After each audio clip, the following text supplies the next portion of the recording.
Good morning, good morning. It's actually morning today, and it's 11:22 a.m. and I'm heading somewhere in Silver Spring, and after that I'm gonna be commuting to Hagerstown. I have a friend to drop over there. Today is it's Wednesday, December 17th. So we are sneaking towards Christmas. I've been this place before, so it looks familiar. I made a video about Mainland. I've been uploading that video recently, so this is the video I made, and it looks okay. It looks beautiful. It looks fantastic. Traffic is light. The weather is a little bit brutal. It's 29 degrees Fahrenheit. It might turn to mid-40 today, we don't know, but it's going to snow next week on Tuesday, so that's something to know. I'm going pretty fast, but there's no cameras here. But anyways, beautiful DC. Again, this is the second time I'm filming this area. This is the DC area with beautiful homes, free DC signs everywhere, the flags. I know people in DC love DC, so they have flags everywhere. In a few minutes, I'm going to be talking about the topic that I think I need to talk about. So when I started this series, these videos, back in August. When I moved in Washington DC, my goal was to document everything about DC, right? Whether it's videos, whether it's writing. I didn't know what I was gonna do. Like, I had no idea what I wanted to do. Okay, I need to go over this place. I gotta go over.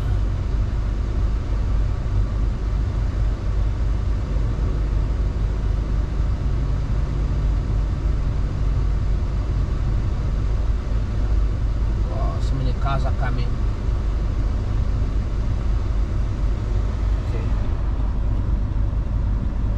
Need to go over.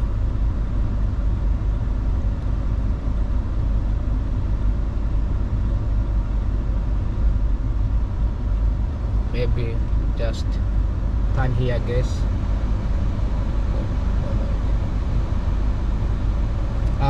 So yeah, so what I was saying is that when I moved to DC, the goal was to document anything and everything about DC, alright? But before I made these videos, I wasn't really planning on doing videos until I got to my graduate program. That's when I was like, I'm gonna be making a video every single day about my graduate school. But the main before I made these videos, I was actually like following up with Donald Trump's new executive orders all the time. I was reading about his White House press release, fact sheet, those things.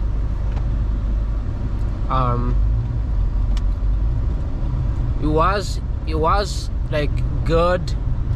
I was having such a good experience with it. And then when I started making these videos and doing graduate program, doing schoolwork, I sort of like stepped away from it. Like, I just forgot about it. I stopped doing it. I didn't care. I mean, after Elon Musk left, I just like stopped listening to Trump or even following up his executive order. But yesterday, somebody asked a very important question. Somebody asked a very important. This one should be careful in Washington DC. People are crossing the streets. Always be careful driving normal. Don't hit somebody. So, because somebody behind me was speeding, so almost hit me. But anyways, somebody asked me yesterday a very, very, very interesting question. He said, "James, is your country banned from coming to the United States?" I'm like, I don't know. I don't follow up. And I made a bold claim, which I always make bold claims all the time in these videos, even in real life. I make a lot of false bold claims. I said, no, East African countries are not banned for coming to the United States, right? Countries like, then I was like, countries like Tanzania, Burundi, Congo are not banned. And he's like, no, Burundi is actually banned. I'm like, what? He's like, Burundi is one of the banned countries from coming to the United States. And I was like, that can't be possible. Or why would Trump ban Burundi? Like, what did Burundi do? I mean, like, he's banning countries of wars, crimes. I know Sudan is one of them. But what did Burundi do? So I immediately went to Google and searched the list of countries that were banned by Donald Trump, and the executive order popped up, and yeah, it does actually in fact include Burundi, and then it actually includes countries like Tanzania as well is banned in there. There is no explicit reasons why. They said that it's part of the U.S. national security. Uganda isn't banned for some for the reasons I don't know, but Uganda's actually doing great. I don't know if it's doing great, but you know, right now they have like a political, you know, police harassing people, like politicians, you know, those kind of things. You know, there's like political harassments. But there is, you know, it hasn't been put on the most banned list yet. So I was surprised to see a lot of countries that got banned. A lot of countries got banned using this executive order, and I'm gonna be going into it deeply when I have time, when I'm not driving. But I feel like I need to start going back and actually look at those executive orders, because I used to look at them all the time. I used to track them all the time, because back in May or April or March, you look at this place, man. They have like bike lanes on that side, which is beautiful, and driving side here. It's a trail. I don't know if it's a pedestrian, but it looks like it's a bike lane. They have left and right, and there's a division in between. That's so cool. Anyways, they banned executive order.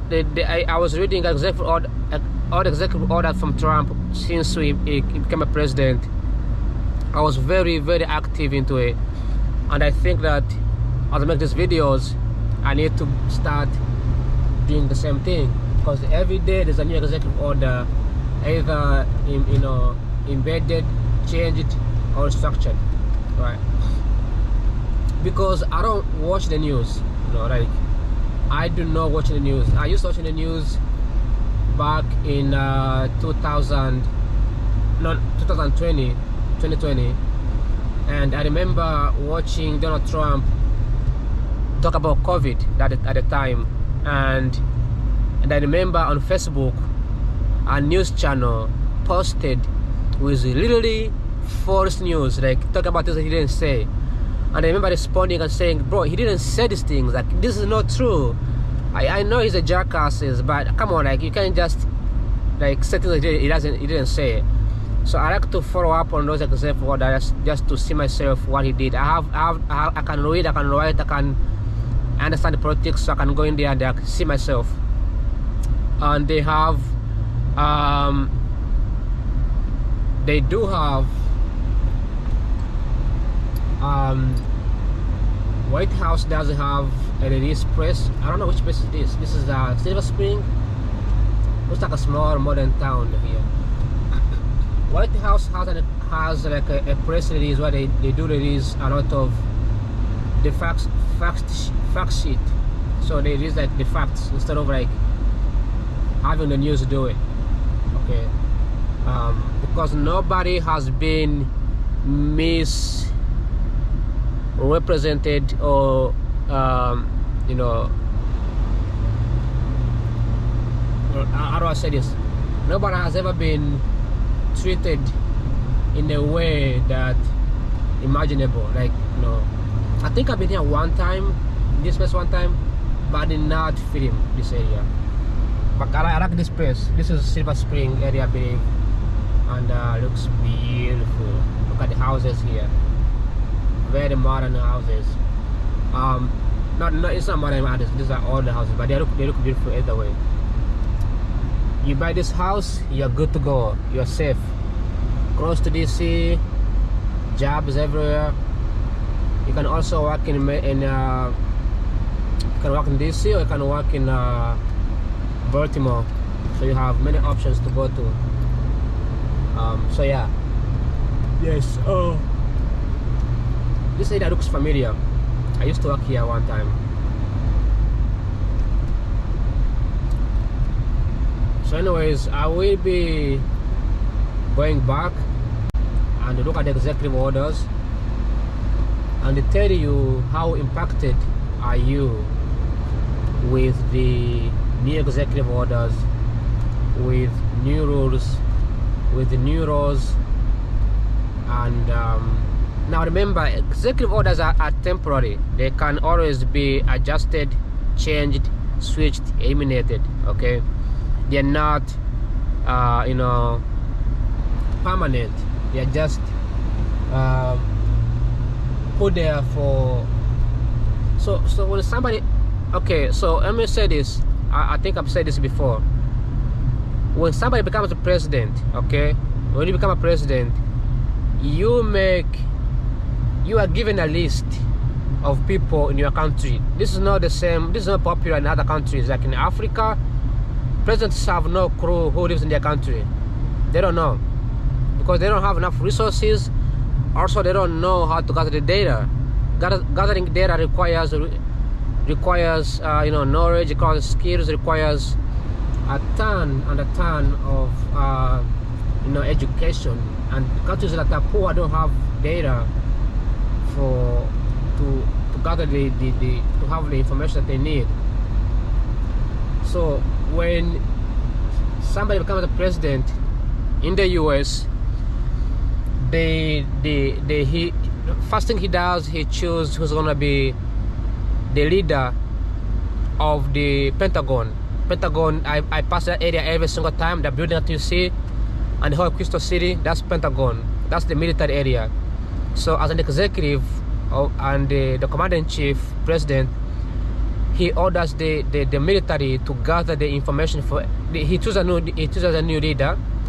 That new leader also chooses another leader, his people, like his teams.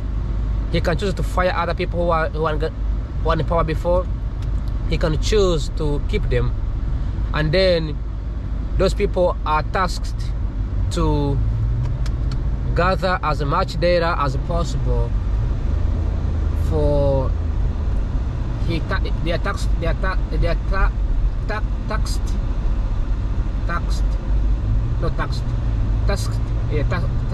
to gather as much data as they can possibly gather, and then after like a month or 2, 3, depends on how fast they are, they can bring the data to the president and say, hey president, this is the data we have.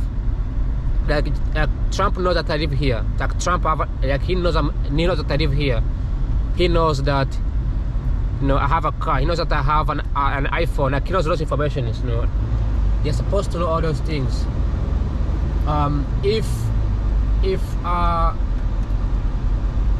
If somebody lives here and they are not documented, or they are not they are legally here but they're not like in the database, they can see that because they can track consumption. They can track how much money you spend on buying.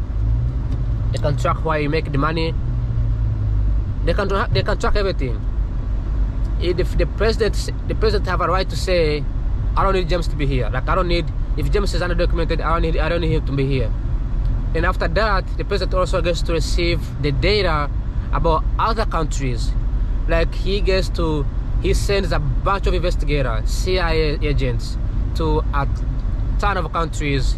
That includes Africa, Europe, any country, doesn't matter how big or small. Okay? And then they give him the data within a few months that tells him, this is the president in this country, this is their prime ministers, this is what they do, this is what they are good at it. Like they have all the information. Then the president also requests to have the data of the people from that country who lives in the United States. Then he tracks up. So if you come from a country, let's say, I don't know, China, and you are like, I don't know, a software engineer in the United States, and you make a lot of money, you are successful, right? The president might say, okay, if we attack China, we might lose these engineers. Okay, that's why we don't see America attacking Europe, because Europe has many Americans here. It has many Europeans in the US. We have Japanese companies working in the United States. That's why you never see president attacking, you know, I don't know, Taiwan or Japan, because we have many people doing great things here. People owning cars, people owning factories. So he gets to choose, right? If the president is a very pro, like Joe Biden is a very pro helping poor people, right? Is a pro how do I say this? He likes to help people who are poor, okay? Like social issues.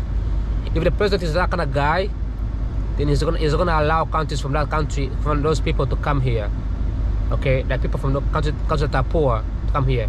This is why we see Democrats are more pro social. So that's why you see people coming in here when there is a Democrat in the US, when there's a Republicans in the US.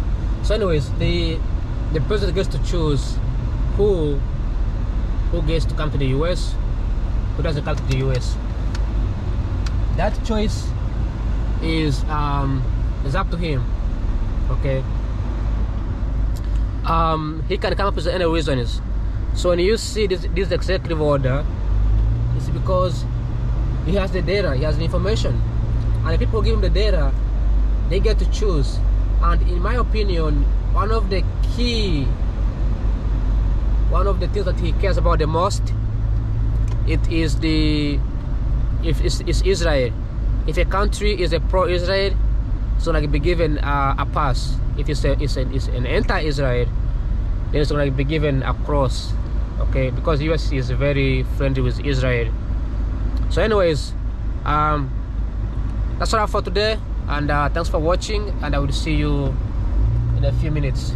Bye bye, ciao ciao.